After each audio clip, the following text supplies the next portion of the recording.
Hi, everybody. I'm going to give you a little introduction on our first activity. You're going to start noticing in the class that there's going to be kind of a pattern to the way the course is going to work. Each new unit is going to kind of have an introductory ethical question, just kind of a quick think um, to get you kind of working and thinking about bioethics, and also to introduce you to a wide range of topics. And then we're going to have a deep dive into a few case studies to really engage that sort of deeper thinking about a specific ethical question. So this week's is an activity called the moral machine, and this has to do with the idea of self-driving car technology. So self-driving cars, and if you read the description here, is a rapidly increasing feature of our technological landscape, right? So currently, partially autonomous vehicles are legal. Maybe even some of you have ridden in vehicles like this before, where the car will stop itself if you get too close to something, or even some cars you can let go of the wheel all altogether, and the car will drive itself.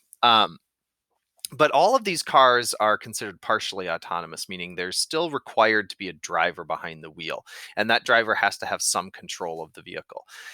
Fully autonomous cars are not legal, but that is a future that is coming quickly. And in that scenario, there is no driver. Nobody is driving the car. There may be people plugging in where you're going, but there's nobody actually in control of the car. Um, but that means that at some point in the future, there's going to be these machines driving us around at high speed. And those things are going to, just because life is unpredictable, end up in situations where they're going to have to make a decision. The decision, and that decision is going to end up with something being injured, right? Maybe the passengers in the car, maybe something unexpected happens in the roadway and the car is going to have to swerve, and now the car is going to roll and hit something. Or um, somebody runs out in front of the car and the car has to decide, do I hit that object, or do I swerve and risk injuring the people in the vehicle? And so those are ethical decisions, but they're decisions that a machine is going to be making, which people are kind of inherently a little bit uncomfortable with that idea. Somehow we're more okay with somebody having an accident, making a mistake that leads to deaths if it's a human. But if it's a machine that makes the mistake, we're less likely to be accepting of that. So towards that end, MIT, Massachusetts Institute of Technology, where they do a lot of research on robotics and artificial intelligence and things like that, has developed this tool called the moral machine. And it's essentially a series of questions that are going to ask you to think about, what should cars do. So in the assignment, there's a link here you're going to be clicking, and it'll take you to this website. And you want to click on Start Judging. Okay. And let me give you a little, I'm going to give you a little tour of what to do. Don't just get started on it. What you want to look at in the scenario is you basically have two choices, and don't click anything yet, because whichever one you click is the one you think the car should do. So in this scenario, we have two cars. There's nobody in the cars. The car is going to be in an accident. It's either going to continue forward and it's going to kill these animals, or it's going to swerve and it's going to kill these people. And let's say you look at the scenario and you're like, I don't really know what that is. If you click show description, it'll tell you what's happening. In this case, the self-driving car with sudden brake failure will continue ahead and drive through a pedestrian crossing, result in two dead. So for me, I'd be like, okay, I would rather kill two dogs and cats than two people. Let's look at this scenario. So here we have another scenario where there's brake failure. There are people crossing, but if you weren't paying attention to the description, you might miss some of the detail of what's going on here. So I'm going to move my face out of the way here. If I click show description here, I'd say, in this case, the self-driving car will swerve and drive through a pedestrian crossing in the other lane. This will result in one dead woman, one dead man. Note, the affected pedestrians are flouting the law by crossing on a red signal. So if you look on here, they're crossing illegally, right? So what should the car do? The car is going to brake. Should it swerve and hit those people, or should it not? Here's another scenario.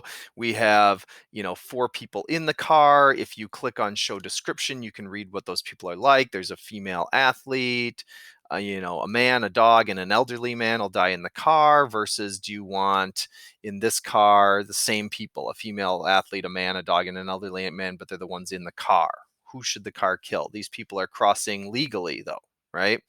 Um, So you want to look at and read the scenarios and select them. And at the end, once you're done with all of your selections, it's going to give you a printout. So I'm just going to quickly click. I'm not going to actually spend time looking at each one. So I can show you what the printout is. You get 13 questions. It's pulled from a bank of thousands. So you're not going to get the same questions as anybody else in your class.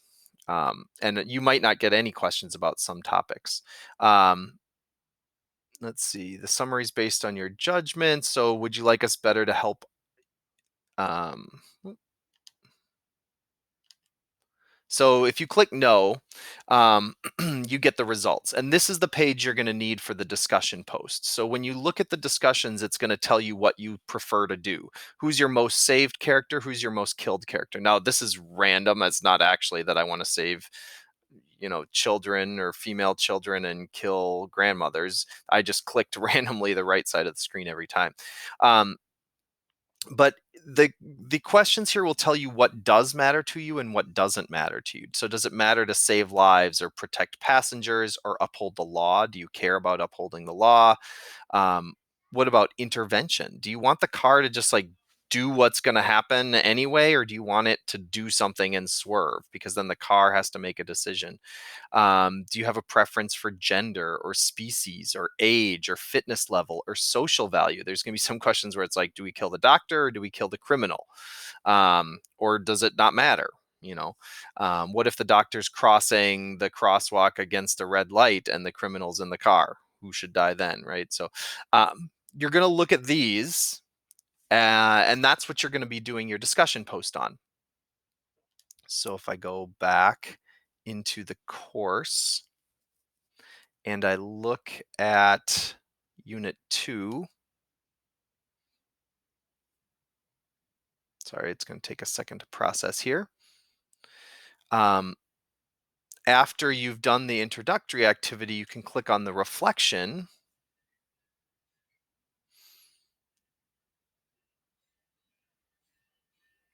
And, oh, actually, I'm sorry, maybe it's in the assignment.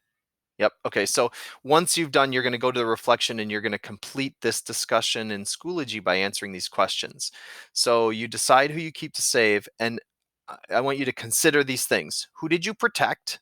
And why for you was it important to save those people, right?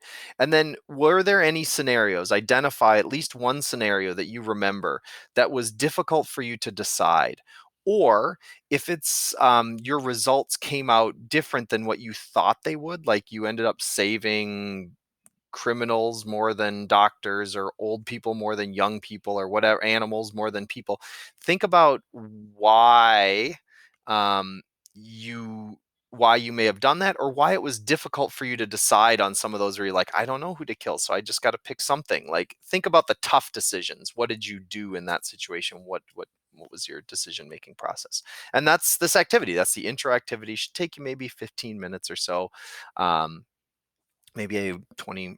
And then you'll be moving on to think a little bit more about ethics and morals in the topic of bioethics. Thanks, guys.